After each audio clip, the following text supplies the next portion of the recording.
What's up, my people? And we're back with another episode. Hope you guys been enjoying the Swervinn so far. I feel like it's been some good guests, but now it's time to ramp it up, heat it up, and now really get into what's popping in St. Louis. So you guys know her on the radio, and she's one of the top voices out there. So we got Storm in the building. Storm, how you doing? Woo! I'm just joking. I'm doing good. How are you? Good. We matching today. It was kind of unplanned, so the vibes are on point. Definitely planned it. Hey, it's all right. But I'm glad to have you in. No, thank you for having me. I appreciate it. No, for sure. Winnie hit me up and she said I need to sit down with you. And when I did my homework, I was super interested because you've been doing this. So how has your journey been? My journey's been good. It's been highs, it's been lows. You know, I'm just grateful to be from St. Louis and have all these experiences. Sometimes people in like this industry, in the film, you know, music, the creative space, you have to leave your city to kind of experience and go through things. So I'm happy to learn a lot here in St. Louis. No, for sure. Would you say that you got to be patient with it all, especially doing like what we do in the radio thing? I feel like we need a lot tomorrow, but that don't happen with guests, and it's just a matter of just making the track work, you know? Yeah, I definitely think patience is key, but also preparation, right? Because you can be patient, but then when that moment comes and you're not prepared, it was like, you've been waiting this whole time for what? Exactly. You know what I mean? So you definitely got to be prepared also. So throughout that patience process, like start to do other interviews or talk to other people or get out with other creators and like explore and practice, because when that moment does come, you don't want to mess up, you know, and then it's like, I'm never coming back. And they gonna tell their friends, like, don't go talk to this person. So things like that. But if you do great, they're like, hey, when you go to this city, talk to this person, you know. Facts. Yeah. So for the people that don't know you, what's the process of your radio show on 104.1 and what you bring? So I feel like this is my first year, like last couple of years, really telling people what I do. I have two parts to my job. I'm the assistant program director, and I'm also owner talent. So the assistant program director is just a fancy title for like anything that you hear come out of the speakers of your radio. Okay. Basically, so music, commercials in a sense, also like the different content, concert tickets, just things like that. So that's what I do. But I manage to bring. Is it that 411 pay? And I love that. That mug catch that 411 pay. Me and my dad always doing it. They are an amazing group of guys, you know, who owns this agency, this law firm, and they are just like full of energy. They actually came to St. Louis last year. This is their first time for all of their like actual top CEOs and CFOs and like people that really matter and like that controls that company came to St. Louis and did a remote with us and like actually was out on location, and they were just as amazing as they are throughout the song. They're lit. They were definitely lit. So shout out to Kyle and all those guys over there. But no, I manage Hot and 96.3, so it's like a hip hop and R&B station. And then I'm also on air on Hot Monday through Friday from 3 to 7. All right, bet. Yeah, I've lose my headphones all the time, so I've been in the radio more and like until like what that is, the beauty of it really. Yeah. Like I feel like we got to get off our phones sometimes and like listen to the radio. So I'm gonna tap into what you got going for sure. Yeah, thank you. I appreciate it. How's 24 been? I feel like it was a fast year, and we're kind of just right into 25. Like, oh my God, 24 was amazing. It was highs and lows like always, but it was good for me. You know, I'm always planning and thinking about the next. Like today is February, but I'm like planning for March and April. You know, in my mind and my brain, like I'm already moving on to second and third quarter and like figuring out how can I top what I did last year in a sense. Like I'm challenging myself. I don't really be out here like battling other things and positions. I'm like, how can I make myself better? No, for sure. I feel that. And I just feel like, especially as like host and stuff and radio stuff, it's just you always got to be on the next, because it's hard to drop something and then like, all right, who do I got next? Because your listeners want that like right now, especially being a day-to-day show. You got to kind of be with what's hot. So I mean, yes and no. And then I tell people, like, you know, I'm a mom. I'm not always on Instagram. I'm not always on X. I'm not always on YouTube listening. Like, let me know if there's something out there hot. Like, put me on. Like, we friends, hook me up. But that's something, too. I just don't walk around, in my opinion, with, like, this ego of, like, I know everything. Right. Like, if it's an artist out here or an artist that's in the surrounding areas that's doing things, like, connect us. If it makes sense and stuff happens, then great. I just don't know what I don't know. I feel that. Yeah. And I feel like it's all about community, and we'll dive into that in a bit. But being a host of the microphone, I feel like you kind of, you have to feel that at a young age, you know? So when was kind of that moment you were like, this is something I want to do and kind of interact with people and bring light to conversations and stuff. Yeah, I always tell people I never knew I wanted to do radio. I actually graduated from UMSL, and I wanted to be a teacher, actually. I wanted to be a preschool teacher. Crazy, right? But that like switched very early on, and I had an internship at Hot. And ever since the first day I started there, I just knew I wanted to kind of be a part of this like brand and the fabric of what they do, and figure out like how to make it better or cooler, or like what is in now, because back then it was like only Facebook. Like, right. Instagram wasn't even thought of. Like I remember the first day Instagram came out, and I'm like, y'all should get this page. Like it's cool. This was going on. Remember when Snapchat came out? They were like, a Snapchat filter. Like we're not doing that, But they just didn't know, like, because they were a little older and they were so used to doing things a certain way.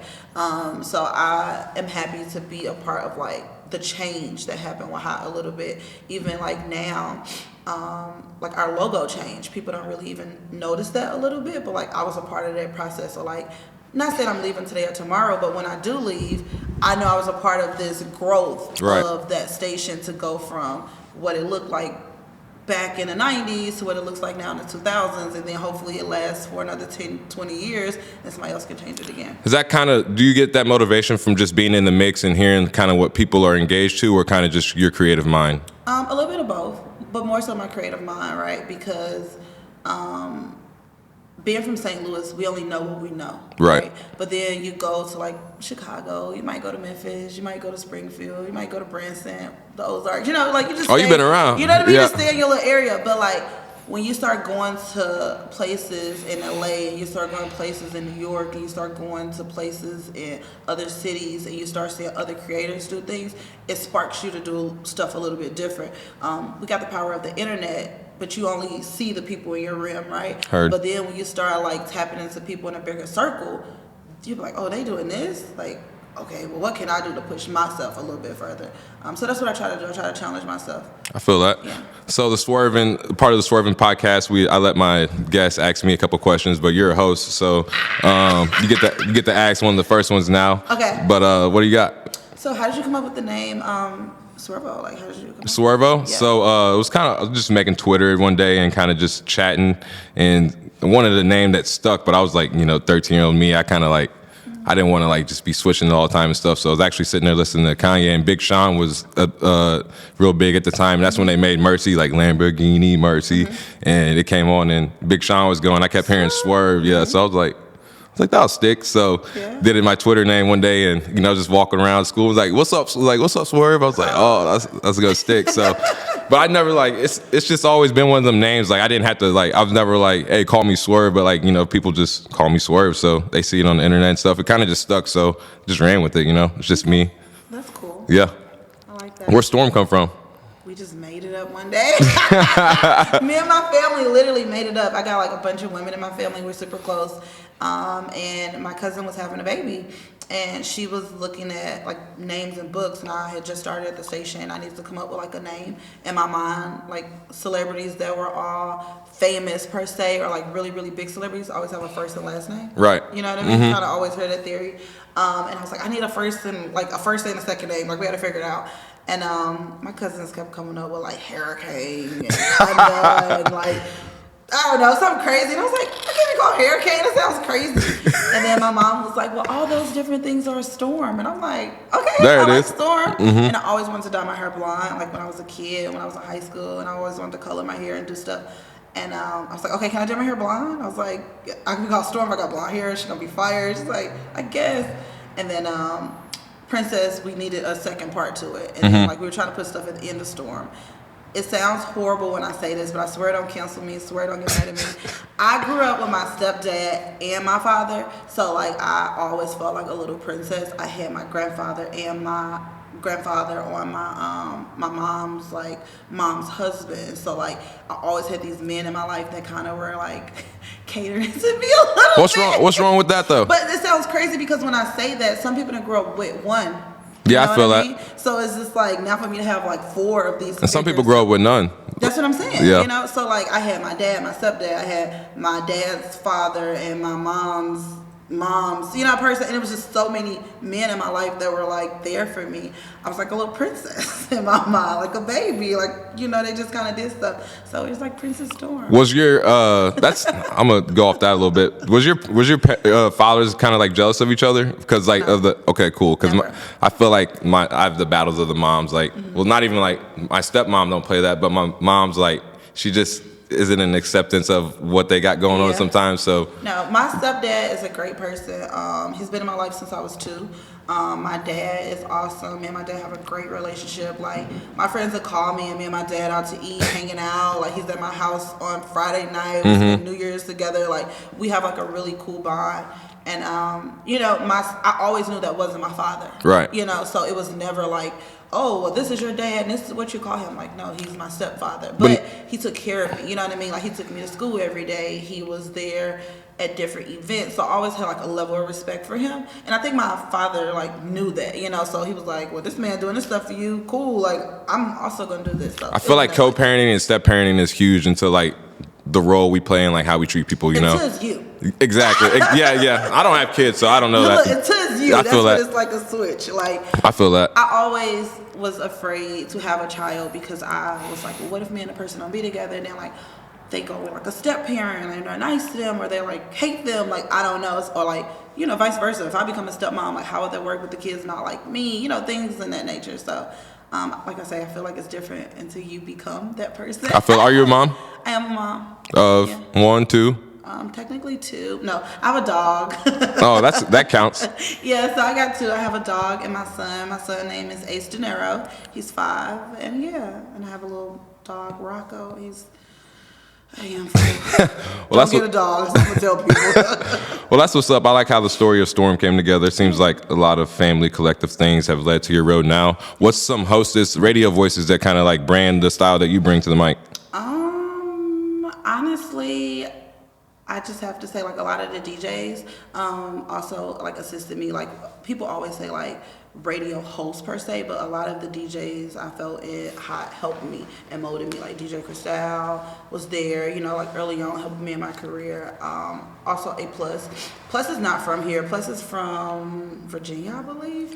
And but A Plus came in St. Louis like early on in his career and he really like helped me learn this game a little bit and taught me a lot of different things. Of like what, like just transitioning and like what, like just setting up interviews, like going after what's hot, believing in what we believe in, because the older generation feel music sounds different. It's terrible. It's well, like sexy or like I feel like that, like Migos. You know what I mean? Yeah. Like I'm talking about like, mumble rap and So in a time where music is not accepted, but we know it's cool, it's like you have to fight for those things. Right. You know what I mean? And it's like you can go to the table and sit there and just be quiet, but also if you're sitting at that table and you're fighting for what you feel is right or what you believe in, like that's a big fight to have. And these people are telling you no.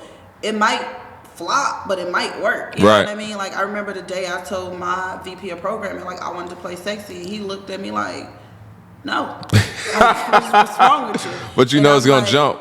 Okay, well, I'm playing it. Like, I'm sorry, sir, but listen, this is what's gonna happen. And, it just, you have to stand up for what's right, but it's also a way you do things, like we call it crashing out or whatever now. But, like, you can't crash out on people. You know what I'm saying? You have to understand how to, like, really get your point across, state facts, also, like, really, like, tell this person why you want to do this. They either believe in you and trust you or don't, but you can't be afraid to do it, or if you are going to do it, make sure you're doing it the right way. But make sure this person you're fighting for got their business together, their business in order. I can be fighting for you and be like, yeah, I'm going to bring Swerve to the table, we're going to do these things. Then you late, you ain't showing up on time, you ain't got no music, yeah, forgot to do it. Like, it all got to make sense when we do this. Is that why you do the artist role? I was reading about that too. Is why you like you help artists kind of like shine. What's that you do on the side? Yeah, I kind of do like artist management a little bit. I got a thing called Princess Productions. So like if artists are trying to like learn a little bit more or take their craft a little bit serious, I do try to assist them. But like you have to be serious. Like I would literally walk out the door full meeting, like grab my kid, let's go, like let's make it, like, but I try, I really try to help people, and if I see that they are taking it a bit serious, I will step in and do those things, but it's very slim few people that are, because I'm very strict, and I also have a 9 to 5, and also I have a child. Heard that. personal life. You know what I mean? So it's like if I'm taking this time now to invest into you, I need you to be ready too. Like we say we gonna come do this, and then you show up to the studio late. You gotta smoke, you gotta drink, you gotta go call this. Look, I ain't got time for that. Like we gotta, I go through stuff too. Like we gotta make this make sense. So we gotta do it. Heard that. Yeah. So I was reading about you in the St. Louis American. It was a great read too. Okay. I loved your mom's mantra about hard work. Yeah. I relate a lot to that. Like my dad was like, son, you don't work, you don't eat, and all that. So like, kind of how does that relate to your journey of just staying even 15 years on the radio? That's a long time. So like, that's the only commitment I ever had in my whole life. that's like high fives, like, cause like I mean that's people like me though, like that gets me motivated because it's easy to quit though, like you know like It's been times I wanted to quit. Definitely. Yeah. But now I feel like it's growing and it's where it's at, like due time. So like, how does that like relate back to the road? I just always seen my mom work. You know, like I remember my grandmother passing away and my mom showed up to work still. And I was like, we're not going to take off. I know you're sad. Like, what are you doing? Like, what's going on? And she worked like until the day of her funeral. And then like she took off and then came right back to work. So in my mind, it's just like there was no stopping. You know, like if this person can do it, like, well, I guess I can, or I guess I have to. Like, because there's no other way. Like the world's not gonna stop. If I don't go to work tomorrow, my bill's still gonna be due. These people still gonna depend on me at the radio station, or artists I'm working with, like just because I'm having a moment. Everyone's got stuff going on. Yeah, so I just try to, but I'm very vocal about how I feel too. I walk in like my group, my team, and I'll be like, I'm having a bad day. So this might be a little different, but understand I'm here. Just give me a little bit more grace than normal, and I think that's okay. Like we're human, but for me just to be like I ain't come in today because something happened is also not acceptable. Right. Yeah. I feel that. I respect that a lot. I feel like hard work is just key to every day. Like even just getting up and not wanting to make your bed, but make your bed. You come home and see a clean room, you're like, oh, like small stuff matters, small wins. But it's also being a parent too, right? Because when you have this other person that's dependent on you, you can't be like, oh, I'm not finna fix you food because I'm sad. Like, what? Right. You know what I mean? I'm just gonna stay in bed and cry my eyes out because I'm having a moment. Like this person needs you around. Like you gotta get up and make stuff happen. I feel that. I just always just like push through. What's your second question for me? Second question for you. What's next for you? I don't really know. I'm just kind of just enjoying the podcast. Like this is my like debrief. Like I just say that, but I got a lot of shit going on. Like I work. Curse? Yeah. Okay. Yeah. This is Swervinn pod. I don't know. Yeah. I'm trying not to curse. So I drop a couple curses. come on, they know Swerve, but I mean, yeah, I just got a lot going on. Like I'm at the Biscuit, and then I detail cars on the side, and I umpire baseball when it gets warm. So it's just like, Play? no, I didn't play. I just kind of like enjoy. I enjoy like directing and running the game, you know. So like just making sure things go smooth, because you see like a lot of people that don't care, and then parents get involved and stuff, and kids just hate it. So I just wanted to be like a connoisseur that makes people love the game. You know, when people come up like, you called that game well, I feel like that makes them want to come back, you know. And it's just, I don't care who wins and all that. It's just about being just solid. So I just kind of just take things in stride. It's more about the small wins right now, just having you on and just having, you know, episodes lined up. I feel like the bigger wins come later. So what's next? I'm just kind of just enjoying the moment, for real. Okay. Just chilling. Set a plan though. I feel that. Like what though? Like I can't just be too ahead. I mean, yes you can. Yeah, I feel. You definitely can. I feel like I'm gonna work though. I mean, we're gonna work though until we can't, right? What are you working towards or for? To not work and do this. That's the goal then. Yeah. That's the plan, is to do all this so you won't have to work. So, just due time though, you know. Yeah, and then you do all those things, how do they all align? To what? This? I mean, with each other. I feel like it all just kind of sues back to just building character within me, because a lot of people like have to see me each day and, you know, depend on that. So like you said, just not bringing your shit to work some days, and sometimes even if you're having a bad day, relaying that. So I feel like a lot of people just depend on me at the end of the day to like, for my character that I bring. So yeah. That's cool. Yep. Just small wins. So the Midwest Summit. Midwest Music Summit. Music Summit. Yeah. Let's bring what's coming. It's the first year of it, so. I know, that's my new baby. I've been thinking about doing this for a very, very, very long time. Me and Winnie, we have been planning and really... Shout out, Winnie. Yes, we have been planning and working this out. So basically, so many artists come in my DMs and see me out like, Storm, play my song on the radio. Play my song on the radio. You hate me. Play my song. Fuck you. Play my song. Storm, fuck you. Fuck you. Play my song. So you're the plug on that? No, I'm not. That's what they feel like. They see me and they're just like, you're holding me back from being successful. You're a fucking whore. It's fucking like that's how I feel. I'm just like, I'm not. Like, I'm not the reason you're not famous. Like, I swear to God, I'm not. Like, but they feel that way. And that's okay, I guess. But that's really not. Like, there's a lot of artists in St. Louis, you too. know what I'm saying? Like, why all y'all can't be each other's fault? It's 5,500 of y'all. Why is it my fault? Like, why can't one person say, hey, we all gonna support Swerve today so he can get the most streams and views and da-da-da. But why do we gotta be back? Like, why is it my fault? Why can't y'all look at each other and say, well, you stole the same sound that he stole, and it's your fault because people don't, like, why is it me? You don't see no St. Louis ciphers. You don't see no, like, you don't see none of this stuff. How is it my fault? Like, what? But it's okay. So anyway, I'm happy I got that off my chest. I've been meaning to say that for a long time. But no, the Midwest Music Summit is basically to teach artists the business side of things, right? Because a lot of artists understand how to look cool or get their own swag and do things like that. They understand how to shoot a video. They know how to call and set up for a photo shoot, all this. But when it comes down to the business, like, is your song mixed and mastered? Is it registered? Are you trying to get synced? I'm glad. I'm so glad you said that, because artists, like, you can't make a quality song at home. Like, you have to go pay $55 an hour for some studio time. Like, invest in yourself, you know, like. Or like, do you own a beat? If I play this, is the person that own a beat finna now try to come back and... Or is it a YouTube instrumental? You know like, what I mean? Yeah, like, I feel that. Are you using samples that we can't even play? So once we do play it, we get a cease and desist. Like, it's so many levels to this, and they don't understand. That's not my fault. It's a long, it's process. I also feel it's on me to go around with a microphone to yell this out to people. But they feel like it is. But because you have a platform that you've built. I worked my ass off, and that's not my fault. But I'm glad you're stepping into the role though, not being like, all right. Yeah, like, so that's like a running joke now with the Midwest Music Summit. I'm doing all these little promo videos of how I fakely don't really feel when artists come up to me and ask me questions. So my whole rollout is me being very sarcastic. How artists treat me when they are trying to get, something from me or wanting me to do something I have no control over.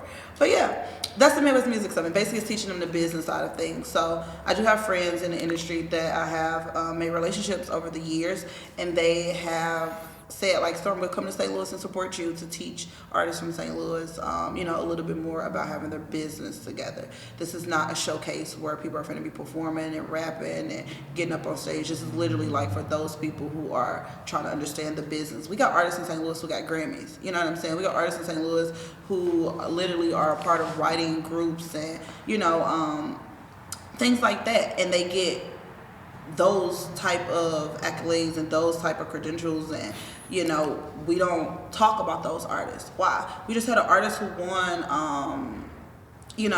like a gospel song at the Grammys from East St. Louis. Like, we're not talking about those things. Why? You know what I mean? But like, he took the time to go a step further and do something outside of the norm of the box. We got an artist whose song was just synced on like MTV for like in the film or like on a TV show. Like, we don't talk about those things, but it's like those artists took the time to learn the business side of it instead of just trying to be on the radio. Right. Because like once you get on the radio, then what you doing? What's next? And I have a plan. I'm like, yeah, that's not how I feel like that's why catalog's big. You gotta have you gotta have a couple songs. What you gonna do after the banger? Yeah, so things like that. And then what is the banger? We got 17 singles. Like, what are we doing? Like, which one are we working? So that's what the summit is about, is actually teaching them the business side of things. This is my first time saying this. This is going to be a free event. I'm not charging people. This is free to the community for people to come out and actually learn. So that's another thing I wanted to do. When I was planning this, I was really big on like making sure that this was free, right? Because I have not always been financially in a comfortable space, you know what I mean? So I want it to be, if you do have a kid or you going through something, you want to come learn this, but you can't pay $500 because you got to pay a fucking car note, or you got to go pay your bills, or you got to go pay daycare. Like, this is still something I want to make sure that everybody can kind of come to.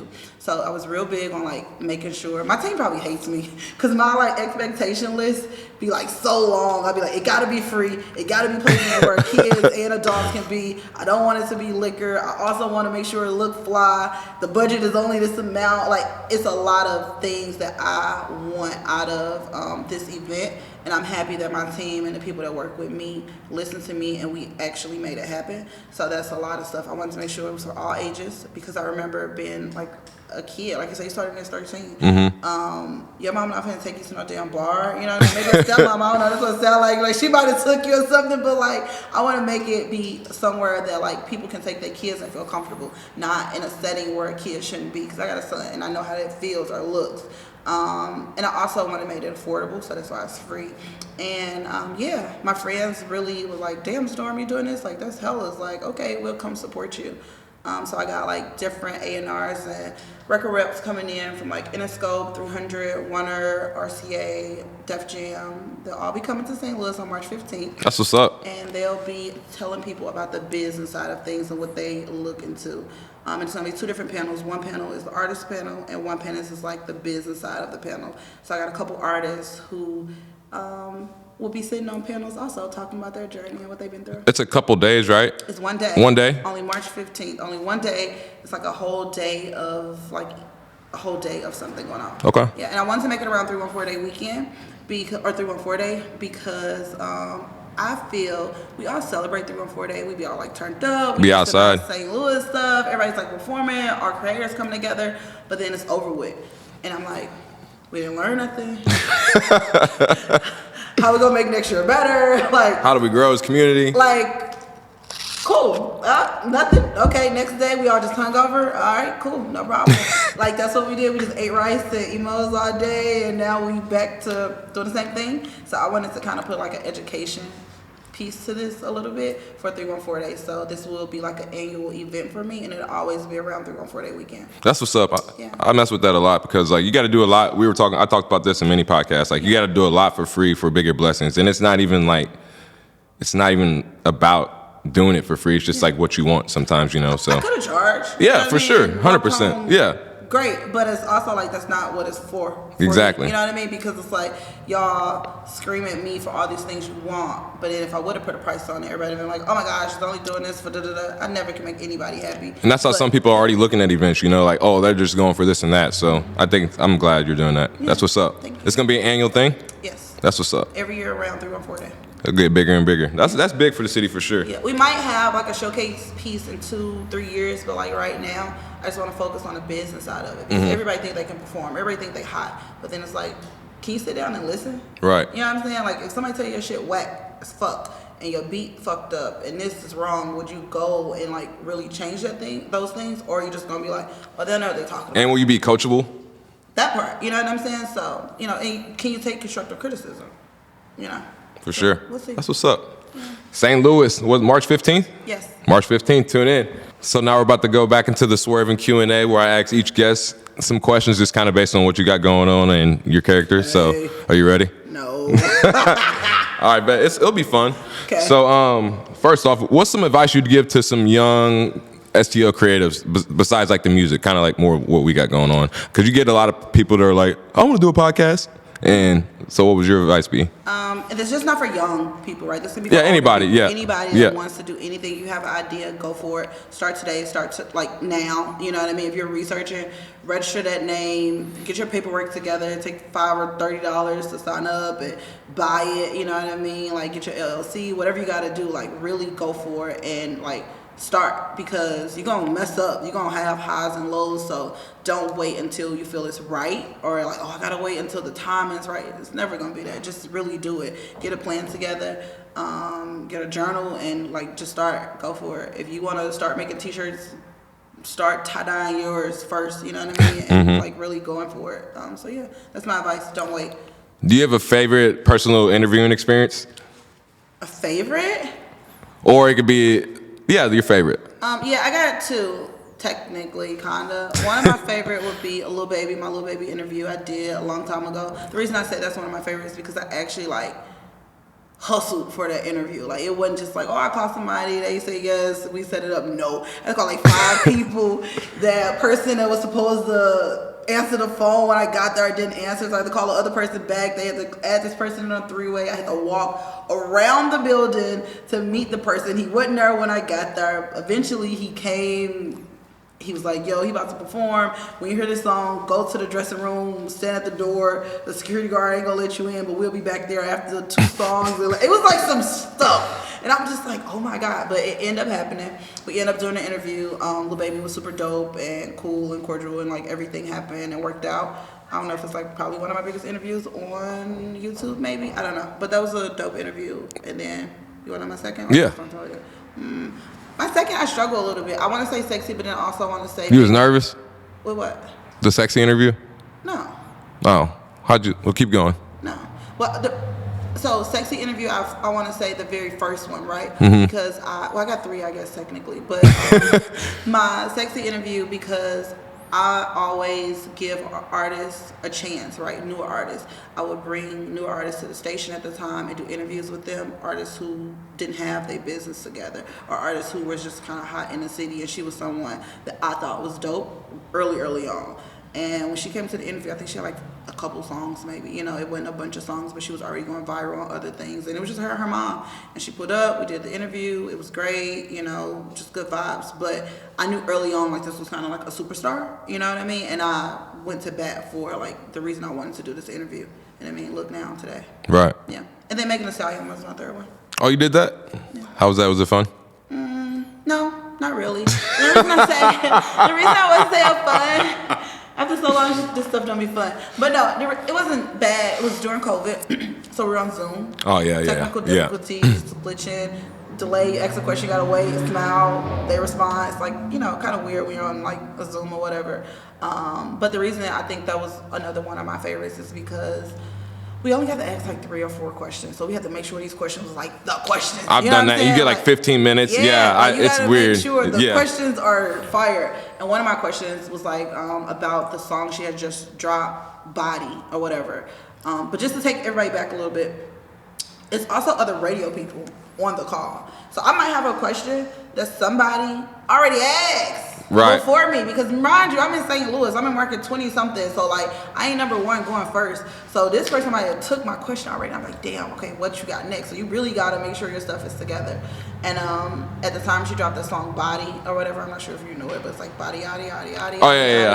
Body yaddy yaddy yaddy. And I was like, oh, so like, how did you come up with the choreography? How was the dance? Like, I was something about like the dance, and that question like literally got put on so many different platforms. It was like my first time technically going viral, I guess, and like people took that piece of that clip and posted it everywhere because she like that was the first time she was asked about the dance and the song and who she worked with and the choreography, and because too at the time my co-host asked her a question about not really her mother passing away, but just a question about death and how she deals with grief and like still kind of push forward.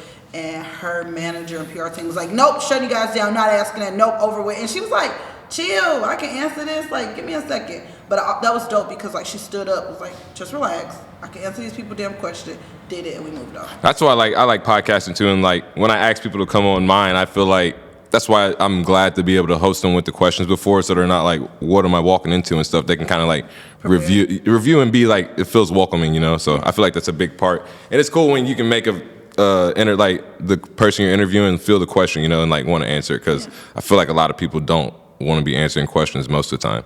So that's what's up. If you had the money to change anything about St. Louis, what would you do? What would you like to see? Or if it can happen, what would you like to see be done? I would like to change nightlife and also like the restaurant like industry part of it, because like I'm kind of getting out of nightlife a little bit. Like I enjoy partying, but I'm also like, I don't want to do it anymore. But we don't have like a lot of restaurants, I feel like, that stay open late, and it's a vibe. You know what I mean? Like it's like a mom and pop shop. After 8 is dead. You feel what I'm saying? Like I want to go to like a nice restaurant and enjoy myself and be there till 11 o'clock, maybe 12. Like I want to have fun. I want it to be music, but nice food. But not be in a club? Yeah. I feel that. I don't really have that. Yeah. Like other cities have that and we don't have that. Or just like more nicer restaurants. We don't have that. Like I say, it's mom and pop stuff, but like you ain't finna dress up to go to, certain places. I feel that. Prime 55, and I saw you posted that I need to get out there. So I think I'm trying to think of some nightlife spots that you would like. You know what's so crazy? What? When you asked me that question, I low-key was like holding back because I'm like, I don't want people to pull up to my spots. I feel that. I was like, if I give some of my little gems and I catch people, I'll be pissed. I know I'm gonna pull up for sure, but yeah, I feel that. But you gotta put them on too, that's what it's all about. She said she's holding on. That's hella funny. No, one of my other places was it's called Gastropub. You haven't heard of that? Yeah, it's fire. It's fire. It's like a little place. I love that place. I can't tell people about my spots. That's funny. Yeah, but no, it just depends. And they got breakfast and they got dinner. It's a cool place. They make like all their drinks fresh. It's kid friendly. Yeah. I'm not vegan, but my friends are vegan, so it's like a bunch of vegan options. I don't eat beef or pork, so I kind of go places that, So 2 more questions for you. What's next for Storm? What's next for Storm? I am really, really trying to build my production company and my production brand. Like what does that look like for us, the music side of things? I love radio, don't get me wrong. I love going to the station, doing all those things, but I also want to start helping artists more a little bit and kind of be on like a creative side with them of like rolling out different, if it's a song, if it's a tour, or whatever it is. I really want to start doing that a little bit more. I feel that you got the role for that too. I feel like people just I feel like people trust your word. Because you've been. Well, why do they trust my word? Because you've had you like you said, even hustling for the Lil Baby interview, like you just know like the footwork to make things happen, and it's just not like posting this and hoping. You gotta like market, network. You gotta get outside to do things. You gotta get uncomfortable to get comfortable and do things you don't want to do and invest. So I feel like you just know the track to doing that. So you know what you're doing. Hopefully. And who would you like to see on Swervinn podcast? Who would I like to see on Swervinn podcast? Out of St. Louis. No, or anybody, yeah, Wait, St. Louis. St. Louis or yeah, out of St. Louis? St. Louis. An artist is like creator or what? Whoever would be interesting that you would enjoy. Someone that I would enjoy. Who would I like to see? I'm trying to pick one of my friends. I'm trying to pick somebody else that people don't know a lot about but want to know more. Okay, I'm gonna pick Mel and Dre. They're probably gonna kill me, but I'm gonna pick Mel and Dre from the Marquee because I don't think people understand their story. Not saying understand. I feel like people do not know their story and their journey, right? Because Mel and Marquee are owners of the Marquee. They own the Loft. They are nightlife owners. They're a couple, and I just feel like people don't understand the highs and lows, what it takes to own a business, run a business, and be in a business for so long. You know what I mean? Like, you see restaurants all the time or clubs all the time come and go, but this particular family have been around for years and generations. I don't think people understand it, and also people don't feel like they respect it a little bit. So like when you do go to the club and you're fighting or you're shooting or you're just acting fucking crazy, it's like these are these people's life. You know what I'm saying? These are these people pay their bills. They got kids. They got other people. Like, no, that's not cool. So I don't think people understand what it takes to like run a nightlife. I feel that. All right, I'm gonna tap into that. Mel and Dre, sorry. Is their location still by Fat Buddha still open? Yeah. Okay, cool. Yeah. And they just expanded it. They got a new patio area. They just built like all. DJ Gotti did his Halloween party there, right? Yeah. Like they literally are like generations after generations. They used to own the Loft and just a bunch of stuff. They used to own the club before that. It's just like that's a long time. That is a long time. Yeah. And one more, because I got it. What would you go back and tell your 18-year-old self? Go harder. Start. Grow. F these people. They're going to be mad anyway. Just go for it, babes. That's the St. Louis in you. Yeah, like, baby, start right now. Don't wait. You got it. Like, yeah, I would start. The first day I was an intern, I would have started doing stuff. The first day they gave me my damn work email. It was like, oh, you're hired. I should have started planning events and showcases and all type of crap. Not waiting until like, I gotta wait until I'm a year in. I'm not prepared. No, go baby, you got this. I feel that. Who you got? Got any shout outs or anything? Shout out my son. I love you, baby Darryl. You know what I'm saying? You next. Yeah, shout out to my son, my family. Everybody on my team. I just appreciate y'all. I know I might not say thank you often, or you guys are doing a great job, but you really are. I I pour into my team because I want them to be better. And then once they become, or I tell them like, I want you to become great. Then when they become great, I want you to be greater. And then I want you to become the greatest. So I don't tell them that often. I just be like, you did it? Okay, cool. We got the next thing going on. And they be like, damn, lady, I just finished this. Say congratulations and say good job. But my expectations is like, we not gonna fail. Like, what did y'all expect? We have to keep working. Yeah. Like, what your mom said. Yeah, like, we did it. Now they be like, so we did it. I'll be like, what did you expect we were gonna do? Mm-hmm. You know, but yeah, so shout out to y'all. I love y'all. May not tell y'all often, but big love. Storm, my dog now. Hey, this Storm. This is Swervinn Pod. This is episode 5, season 6, and we're out. That was fun.